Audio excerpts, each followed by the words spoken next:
Friends, అమ్మ రెసిపీకి స్వాగతం. ఈరోజు బన్సీ రవ్వతో కట్టు పొంగల్ ఎలా తయారు చేసుకోవాలో తెలుసుకుందాము. ఒక గ్లాసు బన్సీ రవ్వ తీసుకున్నాను, ఒక అర గ్లాసు పెసరపప్పు తీసుకున్నాను. ఈ రెండు ఒకసారి కడిగేసేయాలి.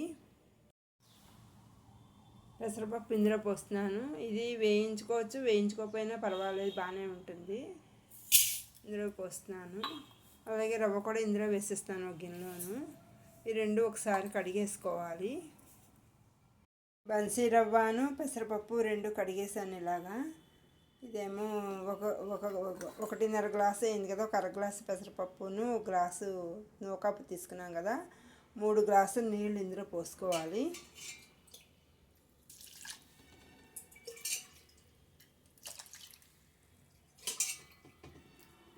బియ్యానికైతే కొంచెం ఎక్కువ పడతాయి, ఇది రవ్వ కాబట్టి తక్కువే పడతాయి. ఇదేమో కుక్కర్లో పెట్టుకోవాలి. ఇలాగా వాటర్ పోసి కుక్కర్లో పెట్టాను. ఒక 2 పచ్చిమిరపకాయలు కట్ చేసి ఇలా ఇందులో వేస్తున్నాను. కాస్త మిరియాలు కూడా వేస్తున్నాను ఇలాగా ఘాటుగా ఉండడం కోసం. ఇప్పుడు కుక్కర్ మూత పెట్టేసేసి 3 విజిల్స్ రానివ్వాలి. ఇలా కుక్కర్ పెట్టాను. ఇది 3 విజిల్స్ రానివ్వాలి. కిచడీకి శనగపప్పు కొబ్బరి చట్నీ చేసుకుంటే చాలా బాగుంటుంది. జారులో కొబ్బరి ముక్కలు వేస్తున్నాను. 2 వెల్లుల్లి రెబ్బలు వేస్తున్నాను. 4 పచ్చిమిరపకాయలు, కాస్త శనగపప్పు ఇవి వేసుకొని మెత్తగా మిక్సీ ఆడుకోవాలి. ఇది చట్నీ ఇలాగా మిక్సీ పట్టాను. ఇప్పుడు దీంట్లోకి పోపు వేయించుకోవాలి. వేయించుకోవడానికి ముకుట్లో కొంచెం ఆయిల్ వేసాను. మినప్పప్పు, ఆవాలు, కొంచెం జీలకర్ర, 2 ఎండుమిరపకాయ ముక్కలు వేసి ఇలా పోపు వేయించుకోవాలి. బ్రౌన్ కలర్ వచ్చాక ఆఫ్ చేసేయాలి. ఇది ఇలా వేగింది, స్టవ్ ఆఫ్ చేస్తాను. కొంచెం కరివేపాకు కూడా వేసుకోవాలి. ఉప్పు కొబ్బరి చట్నీ రెడీ అయిపోయింది.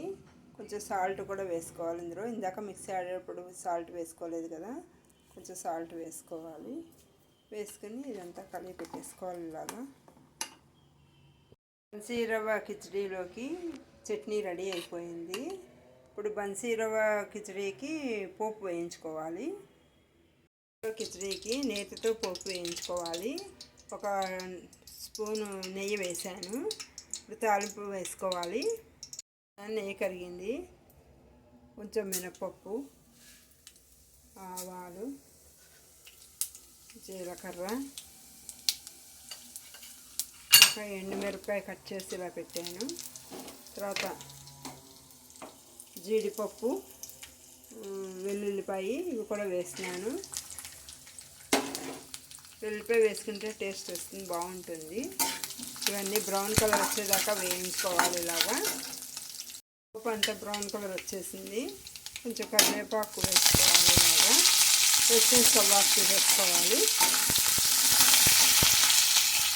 వెయిట్ వచ్చిందేమో చూద్దాము. వెయిట్ వచ్చింది. ఇలా తీసేసుకోవాలి. ఇలా కట్టు పొంగలి ఉడికిపోయింది. ఇప్పుడు పోపు వేయించాం కదా, ఈ పోపు అంతా ఇందులోకి కలిపేసుకోవాలి.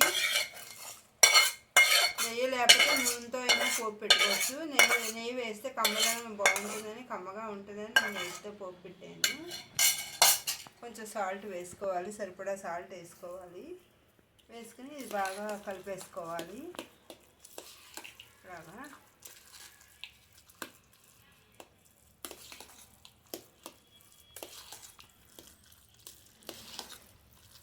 బాగా ఇలా కలిపేసుకోవాలి. ఇది వేడివేడిగా తినడమేను. ఇది బన్సీ రవ్వ కట్టు పొంగలి చట్నీ రెండు రెడీ అయిపోయాయి.